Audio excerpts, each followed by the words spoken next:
Kenapa ada dua gaji atau upah? Gaji ini untuk PNS atau P3K yang nanti kerjanya penuh waktu, Bapak Ibu. Jadi diutamakan ke penuh waktu dulu, Bapak Ibu ya. Diutamakan ke penuh waktu dulu.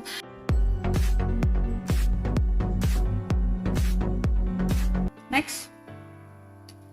Jadi kalau mengingat pasal 68 Bapak Ibu ya, ini memang amanatnya 6 bulan tadi sudah kami sampaikan. Ini ada 23 substansi yang harus diturunkan di dalam PP-nya.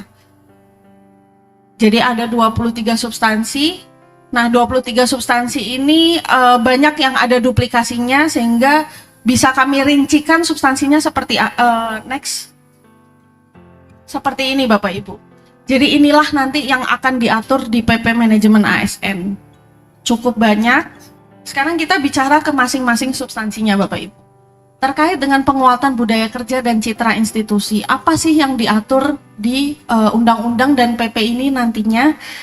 Jadi tadi sudah kami sebutkan bahwa nilai dasar di undang-undang ini akan berlaku di semua tempat dimanapun instansinya sama. Nah, ASN yang melanggar kode etik dan kode perilaku ini akan ditetapkan sanksi etiknya di dalam Majelis Kode Etik dan Kode Perilaku. Jadi masih ada Majelis Kode Etik dan Kode Perilaku masih ada di instansi pemerintah. Nah, selanjutnya adalah perluasan ruang lingkup dan mekanisme bekerja P3K.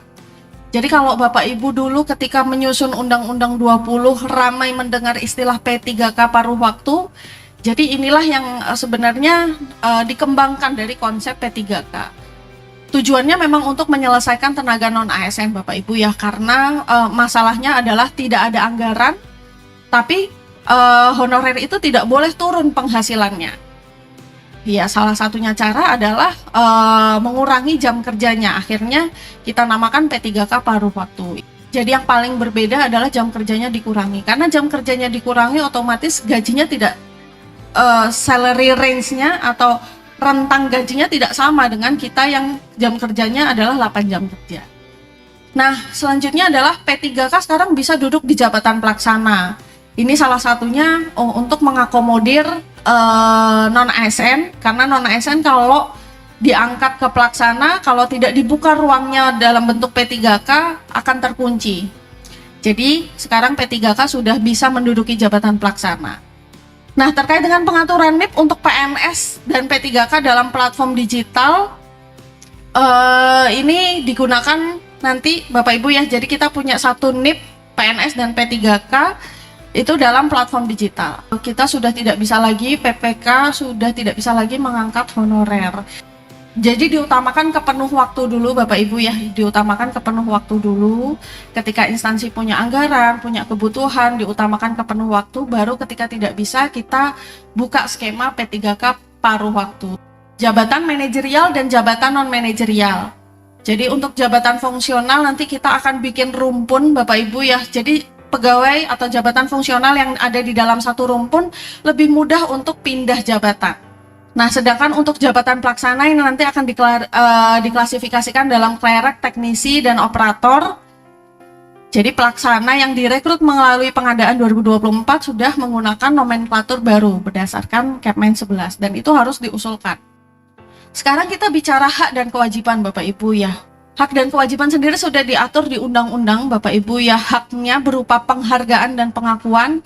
Ini ada 7 bentuknya penghargaan dan pengakuan, mulai dari penghasilan, gaji atau upah. Kenapa ada 2 gaji atau upah? Gaji ini untuk PNS atau P3K yang nanti kerjanya penuh waktu Bapak Ibu. Sedangkan upah ini digunakan untuk P3K yang kerjanya paruh waktu.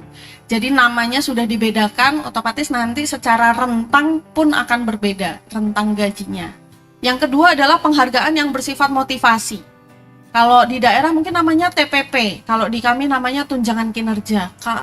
Tunjangan kinerja, kalau di kami belum dikaitkan dengan apa predikat kinerjanya Bapak Ibu ya. Jadi masih basisnya adalah absensi harian.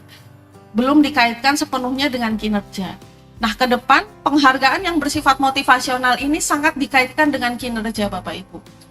Nah, selanjutnya tunjangan dan fasilitas. Ini fasilitas ada yang sifatnya karena jabatan, ada yang sifatnya karena individu. Kalau jabatan mungkin karena seperti mobil dinas, kendaraan dinas, supir, rumah dinas mungkin. Nah, kalau individu ini karena orangnya, misalnya Bapak Ibu punya keluarga, makanya akan ada nanti tunjangan keluarga. Nah, untuk Jamsos Bapak Ibu ini sedikit perubahan juga di undang-undang yang baru. Sekarang P3K bisa mendapatkan pensiun. Jadi kita bisa tetap mendapatkan jaminan pensiun dan jaminan hari tua bagi P3K sama dengan PNS. Ada yang baru dari konsep cuti ini Bapak Ibu. Untuk cuti tahunan, ketika Bapak Ibu mengambil cuti tahunan, kami mengusulkan ke Kementerian Keuangan supaya bisa diberikan tunjangan cuti seperti yang ada di BUMN. Nah, semoga ini bisa didukung Kementerian Keuangan ya Bapak Ibu ya. Semoga kita bisa sama-sama merasakan tunjangan cuti. Tapi tunjangan cuti yang kami atur ini nanti nggak sembarang cuti. Misalnya Bapak Ibu sehari ngambil cuti langsung dapat tunjangan cuti, enggak. Jadi minimal 5 hari. Jadi minimal 5 hari karena konsepnya refreshing untuk pegawai, makanya diberikan tunjangan cuti. Tapi ada satu lagi Bapak Ibu, cuti yang berbeda namanya. Kalau mungkin Bapak Ibu perhatikan cutinya, ya betul Ibu, kelahiran anak. Kalau dulu namanya cuti melahirkan karena hanya untuk perempuan, sekarang namanya diganti cuti kelahiran anak karena Bapak boleh. Jadi untuk mendampingi istri melahirkan, sekarang para bapak-bapak ini bisa diberikan cuti kelahiran anak. Nah, untuk ibu ini juga ada yang menarik. Karena Undang-Undang Kesehatan Ibu dan Anak sudah menganjurkan cuti untuk pegawai melahirkan itu 6 bulan. Penetapan kebutuhan tadi sudah kami jelaskan, jadi kami nanti hanya menetapkan misalnya instansi ini formasinya naik atau turun atau tetap. Nah, pengadaan CASN ini nanti kita mengenal fleksibel waktu dan fleksibel metode. Kalau sekarang pengadaan itu 1 kali 1 tahun dan itu dilaksanakan serentak. Akhirnya ketika instansi butuh misalnya di November karena ada orang yang pensiun di November atau ada orang yang resign di November, tidak bisa langsung diisi karena pengadaannya harus menunggu tahun depan. Nah, ke depan ini pengadaan sistemnya lebih fleksibel secara waktu, artinya instansi pemerintah bisa melakukan kapan saja. Ini pengadaan ada 2 jenisnya. Kalau untuk targetnya adalah PNS dan P3K. PNS ini untuk jabatan pelaksana dan jabatan fungsional. Untuk jabatan manajerial nggak bisa kita merekrut PNS Bapak Ibu ya. Nah, untuk pengadaan PPK, P3K ini jabatan pimpinan tinggi tertentu di instansi pusat tertentu. Selanjutnya untuk pelaksana dan fungsional. Nah, pemberhentian Bapak Ibu ya. Sekarang kita tidak lagi mengenal istilah pemberhentian sendiri tidak dengan hormat, kita sudah tidak ada. Jadi pemberhentian itu hanya ada 2 Bapak Ibu ya. Next. Pemberhentian atas permintaan sendiri dan tidak atas permintaan sendiri. Kalau pemberhentian sementara kan kategorinya lain ya Bapak Ibu ya. Jadi kalau untuk pemberhentian tetap itu ada 2 kategorinya. Kalau untuk APS Bapak Ibu, untuk pemberhentian APS ini hanya ketika pegawai mengajukan resign.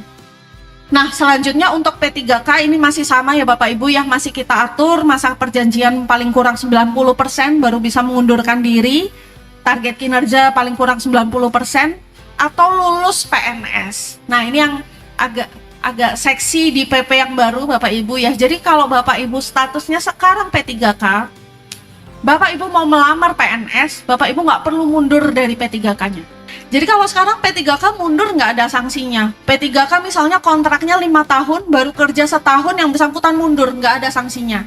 Nah, ini kemarin kami sempat diskusikan dengan instansi pembina terkait, akhirnya disepakati.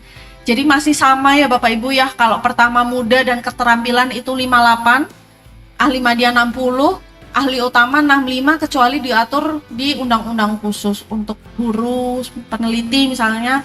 Jadi harus diaturnya dengan undang-undang. Kalau diaturnya dengan peraturan instansi pembina nggak bisa.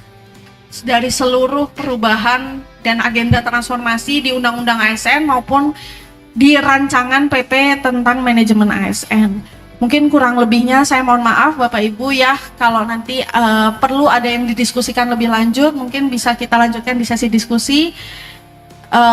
Kurang lebihnya mohon maaf, terima kasih Bapak Ibu, sekian wassalamualaikum.